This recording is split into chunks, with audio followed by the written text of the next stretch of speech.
Bonjour tout le monde et bienvenue à votre émission À l'affût. Aujourd'hui, je vous amène voir mes amis en Gaspésie, un voyage de pêche pour un peu me familiariser avec les lieux. Je vous entretiens sur les conséquences des feux de forêt sur la faune et on accueille évidemment en studio M. Vincent Cloutier qui nous parle des différentes techniques de désarmement d'arbalètes. Un des moments agréables de votre émission À l'affût, c'est lorsque je rencontre Vincent Cloutier. Salut Vincent. Bonjour Sylvain. Écoute, on ne fera pas de présentation trop substantielle, étant donné que l'arbalète est devenu un engin de chasse très populaire au Québec. On a une saison de chasse au gros gibier spécifique à ça.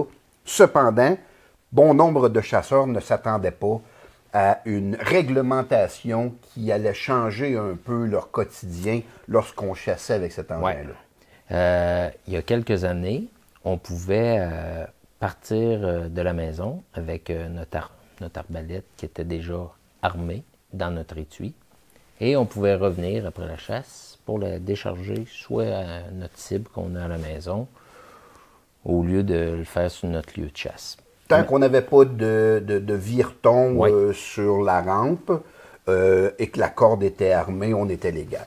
Mais les règles du jeu ont changé. Oui, c'était d'un étui aussi. C'était d'un étui passé le coucher du soleil, oui. Maintenant, on ne peut plus avoir dans l'étui, dans le véhicule, sur le véhicule, un étui, un arbalète qui est déjà armé. Même sur un VTT au retour de ta chasse ou lorsque tu te promènes le matin. Oui. Dans les heures non légales, il faut qu'elle soit non armée.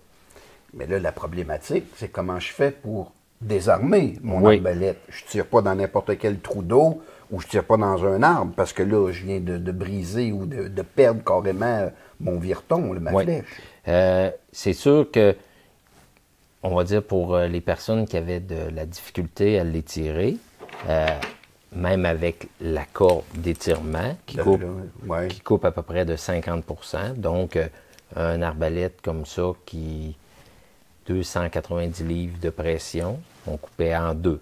Fait qu'on étirait un 145 livres à deux bras. Les femmes, pour dire les femmes, qui ont les bras pas assez longs, sont pas capables de les étirer. Donc, on oubliait ça. Puis moi, chez nous, qu'est-ce que je faisais? Je l'étirais. Go, les filles, allez à la chasse, puis en revenant, je vais vous la décharger. On ne peut plus faire ça. On ne peut plus faire ça. Donc, parce que ça, il faut dire que la corde d'armement vient standard à l'achat de l'arbalète. Oui. Mais ça ne veut pas nécessairement dire que tu vas être en mesure de l'utiliser. Non. Okay. Il y a certaines arbalètes non plus qu'on ne peut pas utiliser la corde standard. Les arbalètes qui ont vraiment un petit devant, là, ça prend comme un étrier. Un genre de transporteur qui prend la corde et qui l'amène. Oui, je te suis. Mais ce type de corde-là fait à peu près pour 75% des arbalètes. Ça marche. Contrairement à notre treuil qu'on a pour faciliter la montée de la corde, pour chaque compagnie, souvent même chaque modèle, on a un treuil différent. OK. Mais n'importe qui va être capable de monter la corde de notre arbalète avec le treuil. Beaucoup moins d'efforts à faire pour armer. Moins d'efforts. Okay. Certaines compagnies en ont déjà intégré, mais la plupart, c'est des modèles différents qu'on installe lorsque vient le temps de, on va dire, d'armer. Un coup qui est armé, on ne peut pas tirer avec... on l'enlève. On l'enlève. OK. On l'enlève carrément.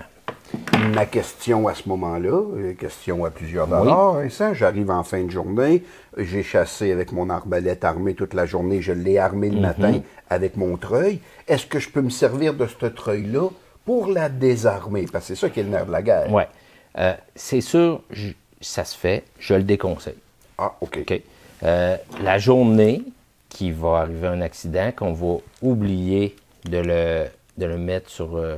on va dire, le système barré, puis qu'on va commencer à décharger, qu'est-ce que tu penses qui va arriver? Mais la manivelle va partir là, c'est une main cassée. Oui, c'est une main cassée. Je comprends. Le plus sécuritaire, c'est vraiment de tirer une flèche pour désarmer notre arbalète. Et voilà, je comprends maintenant pourquoi il y a un bloc de mousse haute densité aux côtés de toi, parce que c'est de ça qu'on se sert pour désarmer notre arbalète. Oui, c'est sûr qu'on en met un à, on va dire, à notre site de chasse avant de prendre le véhicule pour désarmer notre arbalète. L'important, il y a différentes grosseurs. On peut utiliser notre cible régulière. C'est sûr que plus qu'elle est compacte, on ne veut pas faire de la précision, on veut juste... Juste la décharger. Oui. Il y a même des blocs qui sont encore beaucoup plus petits. OK. J'aime mieux un bloc un petit peu plus grand. Là, on tire avec notre lampe frontale, il fait noir. Il fait noir, c'est la pénombre, en effet, en fin de journée. Fait que j'aime mieux un plus gros bloc pour ne pas passer à côté. Puis même, tu parles d'un plus gros bloc, je le trouve relativement léger. Oui. Et avec la poignée, on le transporte une fois, tu le laisses sur ton lieu de chasse, si ton lieu de chasse est sécuritaire, ou dans le véhicule. Ouais. Ben oui. L'autre façon, c'est les flèches de déchargement. Ah. Je ne suis pas un fervent de flèches de déchargement. J'ai vu trop d'accidents avec ça. Ah oui. Hein. La flèche de déchargement a souvent un plomb en avant parce qu'on tire au sol. Donc, qu'est-ce que ça fait quand on penche l'arbalète pour tirer? La flèche avance un petit peu. Si elle avance un peu, puis que notre arbalète dit « Tu peux encore tirer, l'anti-dry fire, l'anti-tir à vide est encore parfait. On tire, notre corde passe en dessous. On fait un tir à vide. Oh. Et là, si ce n'est pas les cordes qui cassent, c'est les branches. Mais dans le temps de la chasse, on ne veut pas qu'il y ait de cordes ou de branches qui cassent. Mais non. Très bon conseil, Vincent. Merci beaucoup. Je t'invite à m'accompagner. Je suis allé visiter des gens en Gaspésie et j'ai voulu taquiner le poisson. J'ai voulu pêcher de la plie, voulu pêcher du maquereau, pêcher de la truite. Je voulais faire un melting pot de tout à cause des feux de forêt qui m'empêchaient d'aller ailleurs. Alors, on regarde ce que ça a donné.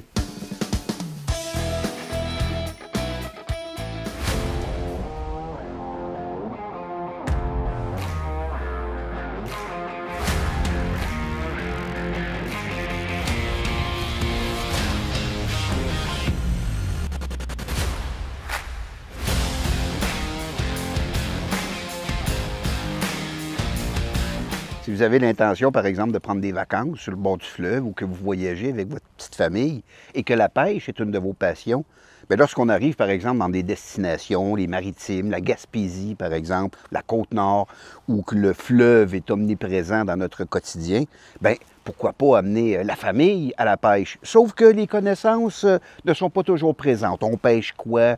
Comment est-ce que j'arrange mon agrès de pêche? Bien, j'ai un passe-partout pour vous et qui pourrait faire l'affaire des plus jeunes comme des plus vieux. Ça s'appelle un rig, un pickerel rig. C'est vendu dans toutes les bonnes quincailleries, magasins de sport, chasse et pêche. Il s'agit d'un monofilament relativement résistant qui mesure près d'1 mètre de long.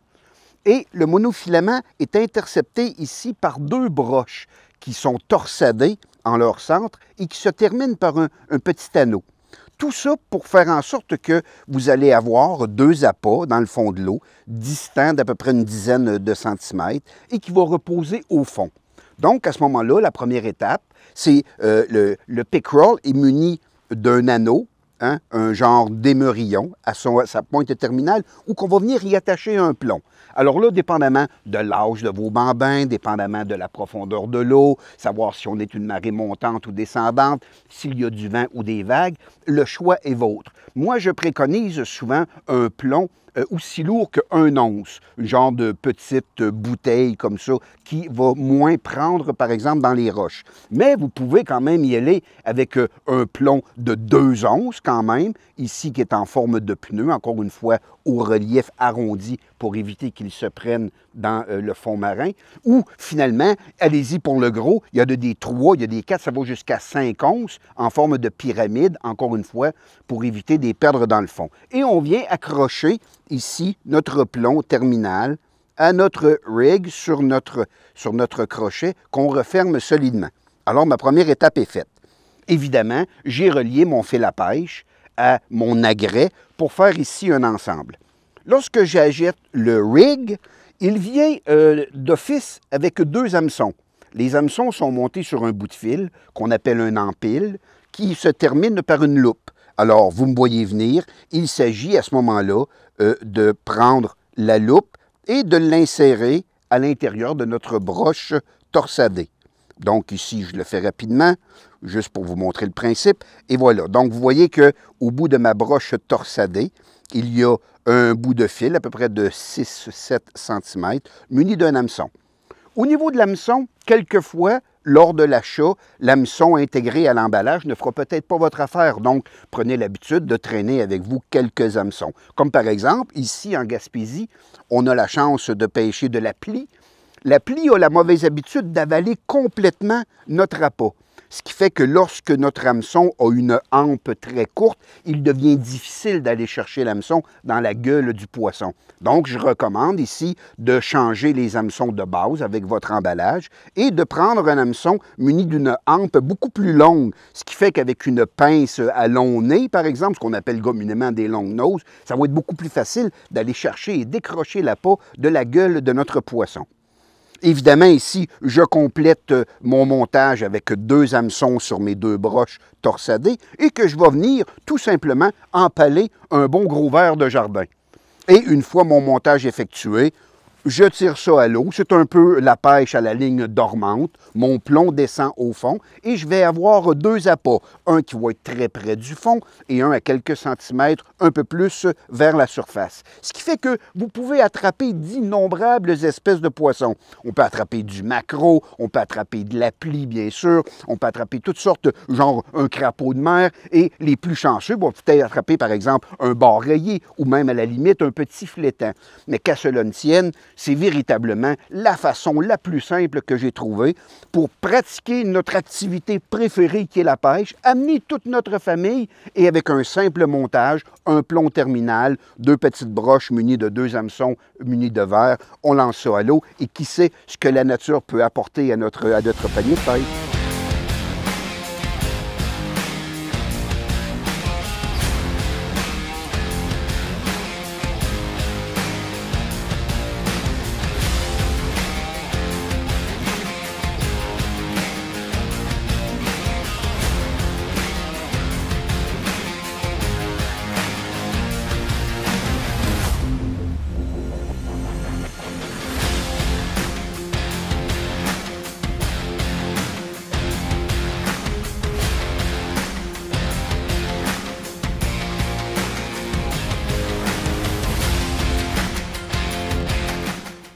Il y a quelqu'un qui mange ma bouffe gratis, puis je sais pas c'est qui.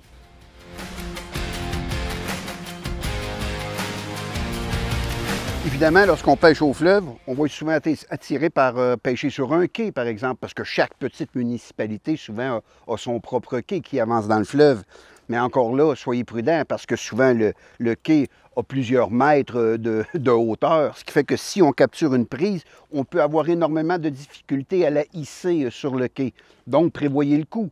Soit attacher une corde après notre filet, notre épuisette. Comme ça, on peut descendre la corde et l'épuisette, puiser notre poisson et le remonter avec notre corde plutôt que de le remonter avec notre canne à pêche qui ne serait pas assez résistante pour monter des prises de bonne taille. Également, évidemment, c'est un fond rocheux à quelques endroits. Donc, ne vous surprenez pas d'être quelquefois pris. Donc, il faut se déplacer sur les roches ou sur la grève dans le but de se déprendre. Et dernier conseil, peut-être, ne mettez pas votre fil ou votre frein trop tendu, parce que quelquefois, il y a des poissons qui vont arriver très subtilement, qu'on va sentir à peine la touche. Nos vers vont être grignotés et on ne saura pas qu'est-ce qui a bien pu les manger. Donc, laissez votre fil relativement lousse. Comme ça, si vous le voyez dérouler tranquillement, c'est un signe souvent qu'il y a quelque chose à l'autre bout. Et à ce moment-là, vous pouvez ferrer. Donc, c'est une pêche facile, mais également un peu de subtilité. Et une fois bien préparé, c'est des heures de plaisir garanties.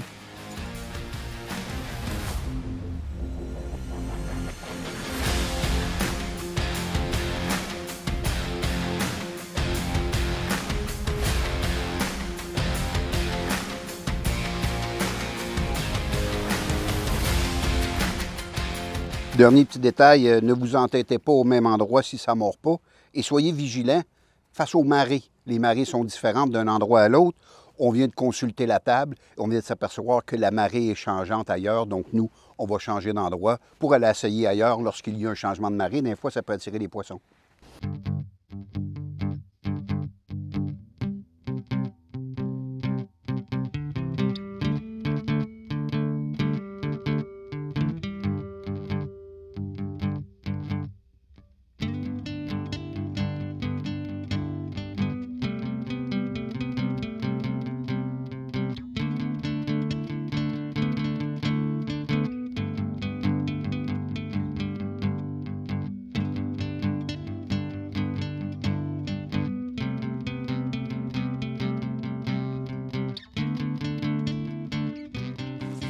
Bien, avec le peu de succès que j'ai eu à la pêche sur les quais gaspésiens à la Plie, j'ai décidé de revenir pêcher le bar rayé. Mais cette fois-là, je préconise la pêche à la mouche et les nouvelles sont bonnes.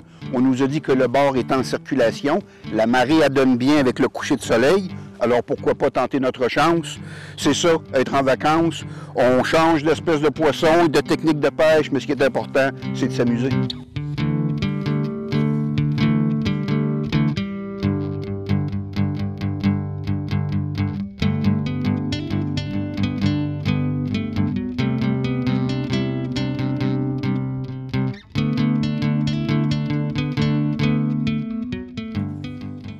Bon, ben vous savez, on ne donne pas rendez-vous à la faune. Et ce qui devait arriver arriva. On nous dit que la pêche est bonne lorsque le soleil se couche, mais l'inconvénient, quand le soleil se couche, il n'y a pas assez de luminosité pour continuer à filmer ou vous présenter nos prises. Alors, je n'ai toujours pas de bar rayé à vous montrer, mais on continue quand même à pêcher malgré la baisse de la lumière. Vous savez, la pêche au bar, ça me fait penser un peu à la chasse au chevreuil ou à l'ours. C'est toujours dans les dernières minutes que le gibier se présente. Mais souvent, dans les dernières minutes, ben, on voit plus clair, on n'est plus capable de prendre de belles photos, on n'est plus capable de filmer. Il faut chercher notre gibier avec des lampes de poche. Donc, c'est un peu le même scénario qui se présente ici avec la pêche au bar rayé. Mais quoi qu'il en soit, que ce soit la chasse ou la pêche, on aime la pratiquer, on ne se lasse pas. C'est peut-être la meilleure activité au monde.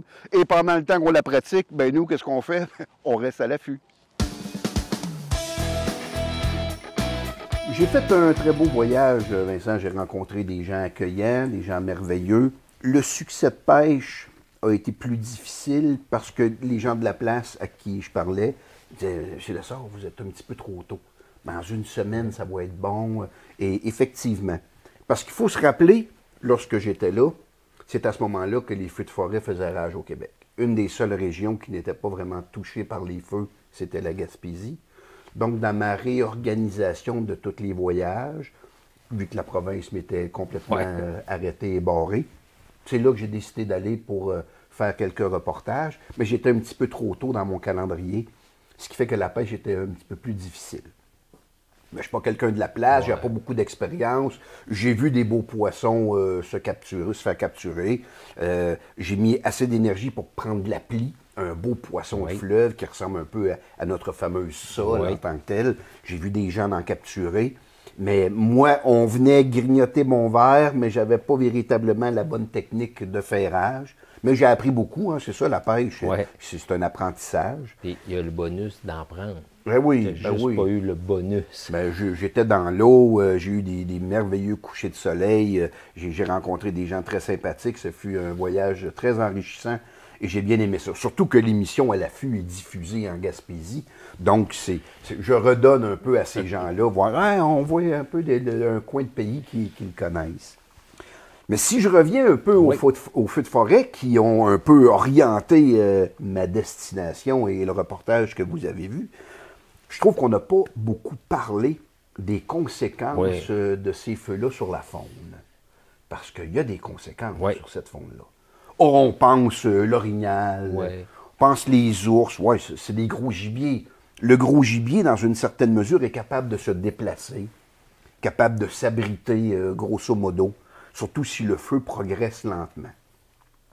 Mais on parle rarement de la petite faune. De la petite faune. Qu'en est-il, par exemple, de nos gélinotes? Qu'en est-il des tétras du Canada? Qu'en est-il de nos marmottes, de nos écureuils, de nos tamias? Des animaux à fourrure, les martres, les pékins? C'est à se questionner et je me suis documenté un peu sur la question. Et sais-tu qu'un feu de forêt, dépendamment de la période de l'année où il fait rage, il peut être dévastateur pour une faune locale. Imagine une gélinote huppée sur son nid en mai ou en juin et qu'il y a un feu qui passe. On peut d'ores et déjà dire que la couvée est complètement anéantie. Plusieurs canards également sont sur leur nid près des lacs, dans les tourbières, dans des zones un peu plus cachées.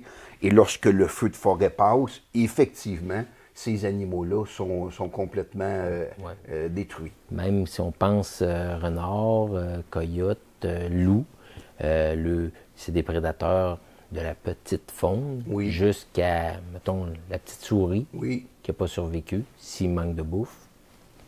C'est vraiment sur long terme. Là. Et c'est sûr que la microfaune, hein, si on parle de campagnols, Ouais. de souris, de taupes, ce qu'on appelle communément nos mulots, les fameux campagnols, le feu de forêt les détruit complètement. Ces animaux-là n'ont pas la capacité de se déplacer sur de grands territoires. Prends le lièvre d'Amérique. Le lièvre qui a un petit territoire, genre Ouais. d'1 hectare à peu près, puis qui grasse court autour, là-dedans. qui court là-dedans.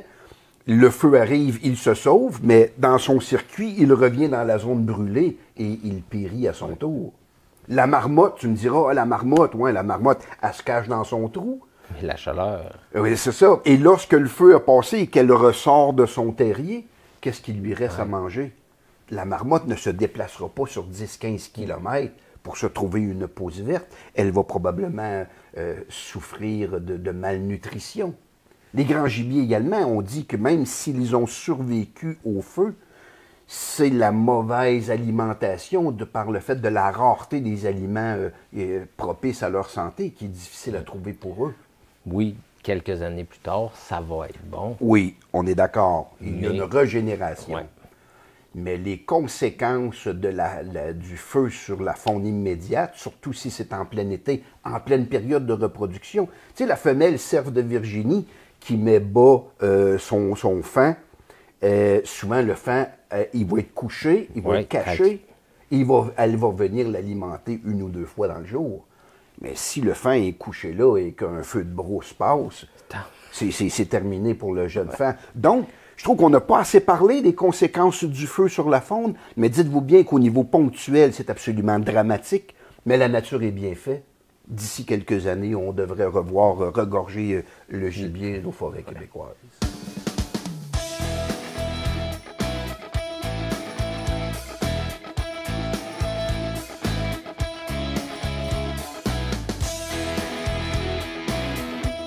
Une autre émission fort chargée qui tire à sa fin. J'espère que le reportage de pêche en Gaspésie vous a plu. Je vous invite d'ailleurs à découvrir cette région et les nombreuses espèces fauniques à pêcher. On remercie Vincent Cloutier pour sa présence à l'émission. Et nous, qu'est-ce qu'on se dit? On reste à l'affût.